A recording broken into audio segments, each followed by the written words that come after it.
All right, and we are back in the lobby bar for the week of April the 10th, 2023. Brian and Michaela with you, coming to you from our local Regal Theater where we just saw Super Mario Brothers. We had some Mario Brothers cocktails that they had at the Regal Theater bar. Michaela, you had a couple of them. I had one of them. We're going to run through those over on our Patreon. So if you want to check that out and get some more information on what we had to drink before we went in to see Super Mario Brothers, you can go over there and check that out. But what we thought we would make for the lobby bar this week, Michaela, is something pretty fantastic.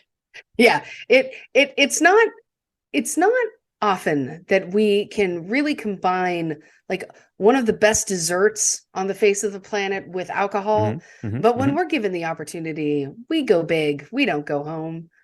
I will say that. There's blue food coloring in this thing. It's freaking awesome. There is a fair amount of blue food coloring. Your mileage may vary on how much you need, but yeah, we are making a Mario Brothers themed milkshake. I can't tell you exactly where I found this because it came off of Pinterest, which is like a place where you find things and you don't ever know where they came from. I'll try to pin down the actual source of this milkshake, but basically you're making up this very adult friendly milkshake, and it has all the things Mario in it. So it's got you color the milkshake blue, and then it's got some red velvet cupcake crumbles on it and some whipped cream. So it has that red and blue and white kind of motif that you think of when you think of Super Mario Brothers and our famous plumbers there. And this milkshake is pretty delicious, Michaela. And you blended this up for us the other day. We were getting ready to talk about Super Mario Brothers and doing our cocktails, and you mix this up. So why don't you run through the ingredients? Tell everyone how to make this. This is dead simple. It's stuff you probably have. You don't have to do the color treatment if you don't want, but definitely make this milkshake. Yeah, this is awesome. It's 3 ounces of any vanilla ice cream that you like. We love Tillamook, everything Tillamook here for dairy. So I recommend their like old fashioned vanilla, I think it's called. It's Hmm really amazing. So 3 ounces of that, an ounce of your favorite vodka, an ounce of Bailey's, because why not? Some blue food coloring, and then red velvet cupcakes because you're gonna like crumble them up, and then of course some whipped cream. That's right. Yeah, throw your ice cream, vodka, and Bailey's into the blender. Just blend that up until it's as smooth as you would like it to be. Add some blue food coloring if you feel so inclined. It's going to depend on the exact kind that you're using, how much you need to use, but just get it to blue to your liking. Get a straw in there, sip, and enjoy. We made one of these. We split it, your husband, and myself, because it was a pretty weighty little drink with that Tillamook ice cream in there. So I don't know, Michaela. I've done some milkshakes. We've done milkshakes in the past where you do some different liqueurs and vodka and stuff like that. But I've never really thought about putting Bailey's into a milkshake, and I don't know why, because it was delicious. Yeah, it's like my favorite topping on ice cream is like a little bit of Bailey's. An ounce is a lot, so it's good that we turn this into a milkshake, because if you're gonna like just cover it, I would say half an ounce is plenty.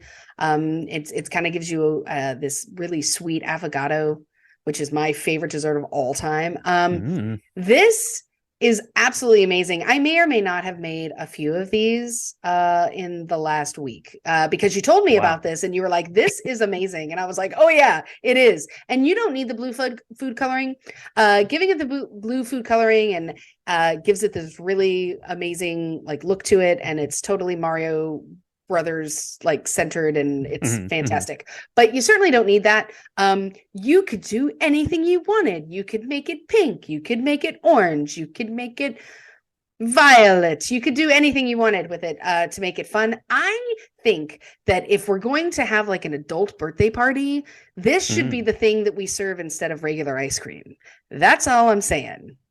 That's right. Yeah, absolutely. You can jazz it up however you want, but this was really delicious and really got us in the mood to go see Super Mario Bros. And we did that last night, Michaela. We're recording this early because you're about ready to head off to the beach for spring break, but we wanted to get on, talk about that. What took the weekend? I don't know, Mario Brothers for sure, because we had trouble finding tickets last night. The theater was like packed. We saw a super late show. Normally we get our tickets kind of last minute. We don't really think too much about it, but other than Avatar, we've never really had trouble. But Mario, It was calling to the masses. I think this film is speaking to people our age who kind of grew up with Mario. There's a whole new generation of people of kids that love Mario now. There are a lot of little kids there, very excited to see.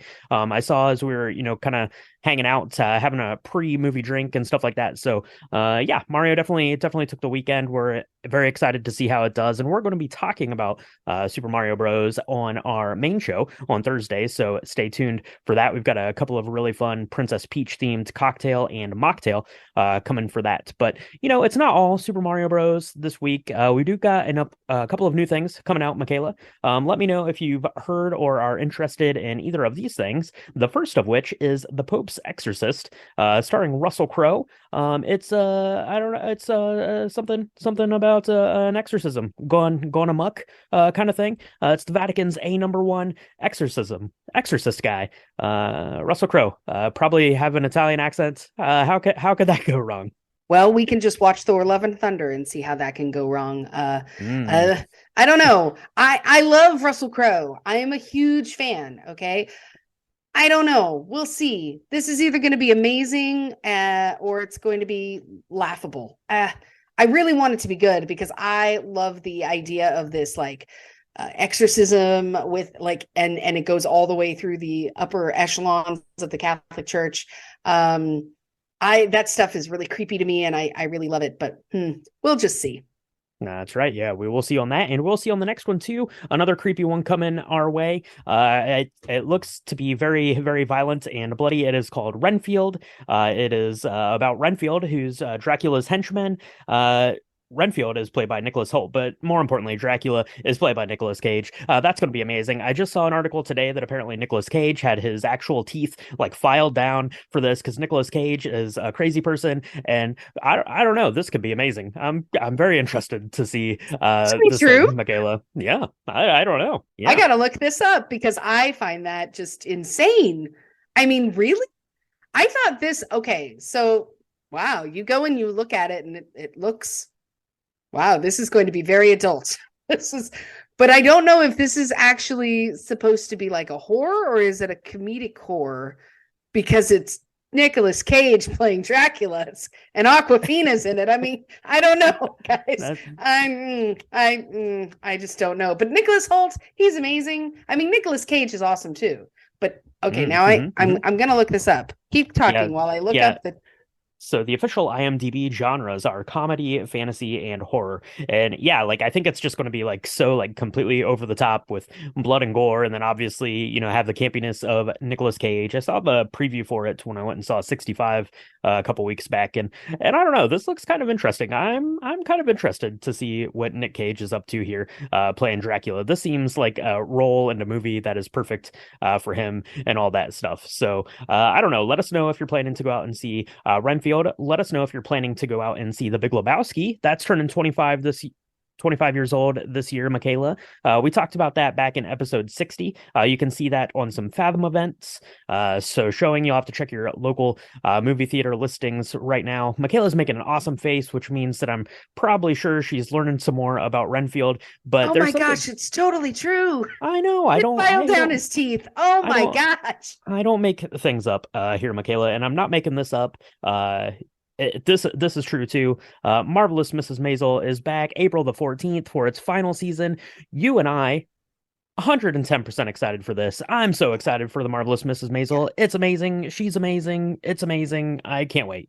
It's one of the best shows that I've ever seen on television. And that's saying a lot for me because I feel like I missed out on all the TV things for 10 years of my life. And I made up for lost time. This show is amazing. If you have not seen the Marvelous Mrs. Maisel, number one, I don't know where you've been. We've had 3 years of a pandemic. You could have caught up on all of these things. But it's not too late. You have about a week, and you're not even going to need 6 days of that week to catch up on Marvelous Mrs. Maisel because it's so good. The 3 seasons that you are behind will go like that. It's one of the best shows ever. It's got everything. It's got comedy. It's got drama. It's got familial guilt. It's got rabbis in it. It's got really stand-up comedians. It's got all the things. It's so amazing. It's got all of the emotions and it's super clever. It has all the things. It has 20 primetime Emmys, and it is back for season 4, ready to close out shop there. That's available on your Amazon Prime, which you probably have to get free shipping. So go watch The Marvelous Mrs. Maisel. That's what we're going to be doing, and maybe we'll talk about that over on our Patreon. Speaking of Patreon, Michaela, just a quick plug here. John Wick 4, we talked about that last week on Patreon. It's patreon.com/drinkmovies. Go there. We have a lot of bonus content and hangouts and stuff like that. So go check that out. We're going to be talking about the cocktails we had at our movie theater going experience last night, those Regal Super Mario Brothers themed cocktails. We're going to talk about those over on Patreon, and make sure you are coming and hanging out with us on Discord. We're talking about more of that stuff over there too. And then watch out for the main show this week. As I've said a couple of times, Super Mario Brothers was a good time. We are excited to talk about it, and that's what we're going to be doing on the main show. But Michaela, I don't know. What I need to do is have another one of these milkshakes, because you're way ahead of me. You made me one, and then you sent me home, and then you made yourself like 3 more. What's up with that? So I'm going to go make my own, and we'll talk to everyone next time in the lobby bar.